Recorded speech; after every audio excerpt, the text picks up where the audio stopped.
stabilisation et le Fonds intergénérationnel feront l'objet d'une gestion rigoureuse.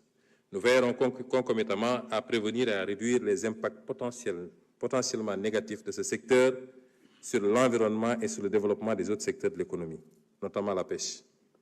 Nous procéderons à la structuration d'une filière pétrochimique pour répondre à la demande nationale et sous-régionale en produits dérivés du pétrole et du gaz. Le développement des capacités du secteur aval des hydrocarbures démultipliera les impacts des hydrocarbures sur le reste de l'économie. Nous mettrons également en œuvre pour la réalisation rapide du projet de construction et de gestion de réseaux gazotiques Gaz to Power afin de garantir l'approvisionnement de nos entreprises en énergie et à un prix très compétitif, de l'ordre de 60 francs CFA contre 110 francs CFA actuellement. Nous y associerons la restructuration de Sénélec dans le cadre de la réforme du secteur de l'énergie. Nous encouragerons également la création d'une industrie locale forte de transformation de nos importantes ressources minérales, argile, basalte, calcaire, fer, etc., en matériaux de construction et la construction d'un hub métallurgique régional au Sénégal et de hubs miniers à l'est de notre pays. Un écosystème du savoir et de la formation au métier des mines et de la géologie sera mis en place à cet effet. Le secteur des métaux ou minéraux précieux, en particulier l'or et le zircon, fera l'objet d'une attention particulière en renforçant le contenu local de leur exploitation, à travers notamment un quota minimal d'approvisionnement du secteur artisanal et industriel local de l'or ou de transformation locale du zircon et en limitant leur effet sur l'environnement naturel et sur les terres agricoles cultivables. Nous engagerons sans faiblesse aucune l'évaluation des contrats et pratiques en place dans les secteurs des hydrocarbures et des mines, afin de corriger ce qui doit l'être sans tarder, en ayant comme seul souci que l'intérêt suprême du peuple sénégalais. De la même manière, nous nous attellerons à la revue et à la mise à jour de la politique et de la réglementation dans ces deux secteurs. S'agissant du commerce, le gouvernement appuiera l'édification de grands complexes commerciaux modernes dans les pôles au même titre que la modernisation et l'extension des marchés de proximité dans les communes.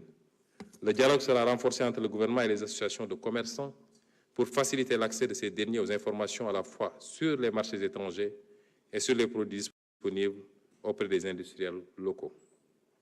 Le secteur informel sera encouragé à utiliser l'outil digital grâce à un package d'avantages portant entre autres sur la facilitation de l'accès au financement public et la simplification des procédures administratives.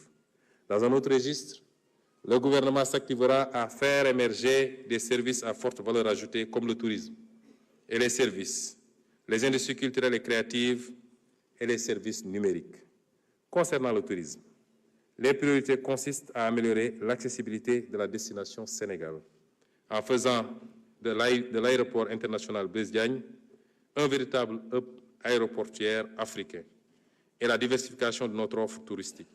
S'agissant des industries culturelles et créatives, nous accompagnerons les travailleurs de ces filières dans la production et dans la distribution nationale et mondiale de leurs produits, contribuant ainsi au rayonnement international de la culture sénégalaise. Dans le même temps, nous veillerons à promouvoir la vitalité de la culture sénégalaise, la conservation du patrimoine matériel et immatériel et la mise en valeur des savoirs traditionnels. Des espaces culturels seront érigés dans les régions, les départements et les communes. Et ils constitueront des lieux d'expression adaptés aux attentes des jeunes et des communautés. Un projet phare concernera la construction d'une maison des archives nationales, d'une bibliothèque nationale et d'un grand musée du patrimoine national. L'éducation culturelle sera intégrée dans les programmes scolaires et soutenue par des initiatives locales pour favoriser la transmission des savoirs et le développement de l'esprit critique chez les jeunes. Les médias joueront un rôle central dans la valorisation du patrimoine, mais aussi dans l'ouverture sur le monde et la perméabilité à l'innovation grâce à un soutien accru à la production de contenus culturels accessibles à tous. Enfin, une attention particulière sera accordée au numérique pour positionner le Sénégal comme un hub technologique en Afrique de l'Ouest. Le gouvernement s'appuiera appuiera le développement d'un écosystème d'acteurs réunissant chercheurs, start-up et industriels pour des investissements dans l'intelligence artificielle, dans le développement de logiciels, dans la cybersécurité, dans l'externalisation des services à haute valeur ajoutée et la gestion des données massives pour offrir des solutions adaptées aux besoins des entreprises. Au total, mon gouvernement a l'ambition de créer les conditions idoines pour hisser le Sénégal parmi les économies les plus compétitives d'Afrique. Cependant, nous ne pourrons réussir ce pari que si nous disposons d'un capital humain de qualité disséminé dans tous les pôles territoriaux. Monsieur le Président de l'Assemblée nationale, Mesdames et Messieurs les honorables députés, il est crucial d'investir dans le capital humain pour exploiter pleinement le dividende démographique et transformer structurellement notre pays. Il nous faut garantir une éducation et une formation solide qui permettent à nos jeunes de développer, à notre jeunesse de développer son employabilité et de tenir toute sa place dans la construction du développement national. Une offre de santé de qualité pour tous, une protection sociale universelle efficace et efficiente. Nous devons également promouvoir activement l'intégration de la dimension genre dans toutes les politiques publiques. Genre s'entendant ici de manière très précise, hommes et femmes.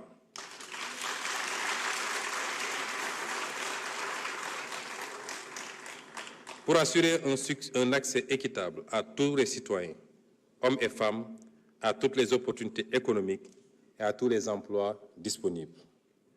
La politique du président de la République, son Excellence Bassirou Diomaye Diakhar Faye, en matière d'éducation sera réalisée en orientant notre système éducatif vers la formation de citoyens adossés à son socle endogène de valeurs africaines et spirituelles et bien préparés aux défis du développement durable, des sciences et technologies, du numérique et de l'intelligence artificielle.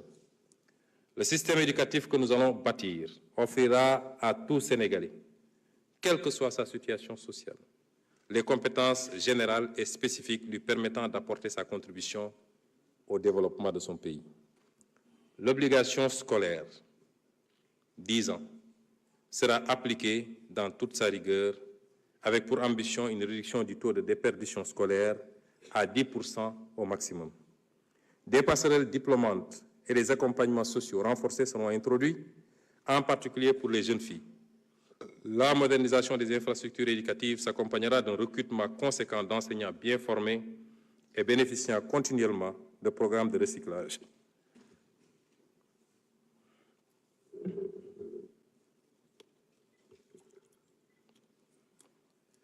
Je vois beaucoup de députés boire alors que c'est moi qui parle. Je crois que...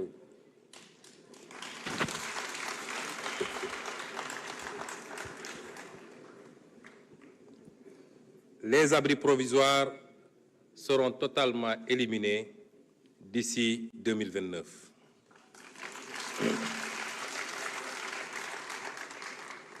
Les technologies émergentes comme l'intelligence artificielle seront introduites dans les curricula et davantage d'élèves seront orientés vers les filières sciences, technologies, ingénierie et mathématiques.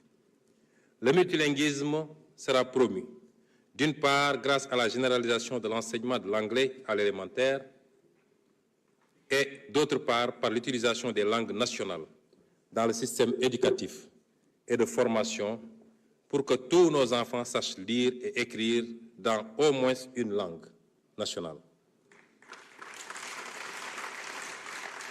Les daara seront entièrement intégrés dans le système éducatif et mis à niveau pour ce qui concerne leurs infrastructures, les équipements et référentiels. La formation en alternance sera fortement développée, garantissant à de nombreux jeunes un apprentissage pratique et une transition rapide vers l'emploi. Les jeunes bénéficieront de ce dispositif qui sera soutenu par un fonds national et des incitations fiscales pour les entreprises partenaires.